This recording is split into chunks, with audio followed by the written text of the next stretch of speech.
Aujourd'hui, je vais vous transporter dans l'univers incroyable que m'a fait visiter mon roman. Entre les pages de ce livre, j'ai fait des découvertes très intéressantes sur un pays fantastique situé au nord de l'Afrique, l'Algérie. Ce livre s'intitule Amis-ennemis, Algérie, les conflits d'hier et d'aujourd'hui. L'autrice de mon roman se nomme Martine Romano. On y parle de la colonisation française et d'autres événements historiques dont je vais bientôt vous parler. En résumé, l'autrice de mon roman nous parle d'Alger, la capitale de l'Algérie. Au départ, ça nous raconte les difficultés que vivent les journalistes et les habitants de ce pays face aux forces de sécurité et d'autres organisations terroristes ou pas. On nous raconte cette partie de l'histoire avec la famille Douria, sa fille Souad et du petit ami de sa fille Jamel. Vers le milieu du roman, on revient quelques dizaines d'années en arrière et l'on nous raconte la guerre historique français contre arabe, aussi connue sous le nom de colonisation française. Cette guerre met en péril la relation amicale d'Ouria, qui est arabe, et d'Émilie, qui, elle, est française. Pour la suite, je vais vous parler des lieux qui ont été assez importants lors du récit. Tout mon roman parle de l'Algérie, plus précisément d'Alger, sa capitale. Les lieux dont je vais vous parler sont le lycée Émir Abdelkader et les escaliers souterrains.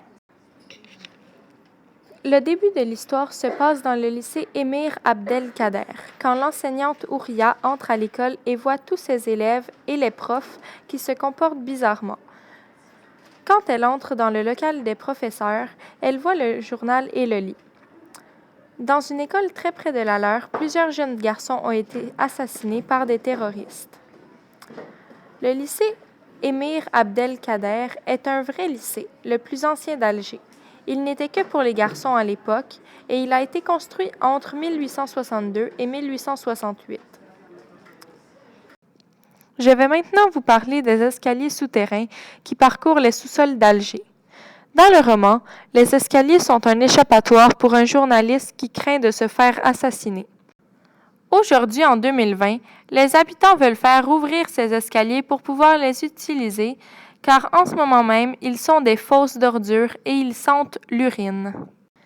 Un petit mot sur le local du journal. Les journalistes de l'histoire recevaient souvent des papiers composés de 4 mots. On aura ta peau. Le réel premier journal est apparu en 1830, nommé Le Moniteur algérien. Il a été un des seuls qui paraissait lors de la colonisation française. Je vais maintenant vous parler de la colonisation française, ou autrement dit, la guerre française contre arabe.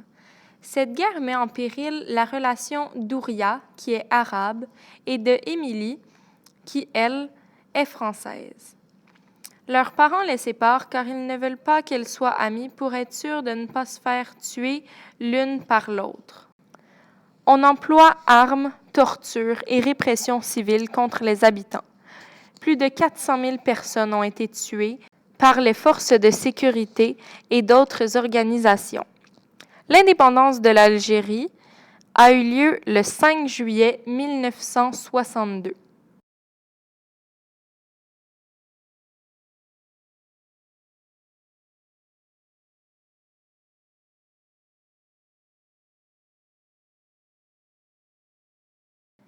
Il y a aussi le makrout, qui est un dessert qu'Ouria servait à d'autres invités. Ce dessert est un gâteau de sucre et de semoule, et c'est un dessert traditionnel algérien. Les épices qu'Ouria utilisait pour ses repas, elle les trouvait au souk. Le souk est un marché qu'on peut trouver un peu partout, à pas mal tous les coins de rue en Algérie. C'est à peu près la même chose qu'un bazar ou un marché aux puces, dans notre cas ici au Québec. Il y a aussi le couvre-feu. Dans le roman, si l'on ne respectait pas ce couvre-feu, on se faisait emmener ou tirer dessus. Ce couvre-feu est bien réel. Il dure de 22h30 à 5h le matin. Il a été mis en place pour lutter antiterroriste. En conclusion, ce roman m'a laissé pensive et je me trouve très choyée d'être ici et de ne pas vivre comme les habitants de l'Algérie. Ce livre m'a aussi beaucoup fait réfléchir. j'ai réalisé qu'ici, on se plaint de choses qui n'en valent pas la peine à côté des injustices qu'il y a en Algérie, comme se faire mettre en prison sans savoir par qui, ni même pourquoi. Entre ces pages, on ne peut qu'éprouver de la compassion pour les habitants de ce pays et par leur histoire si touchante. Merci.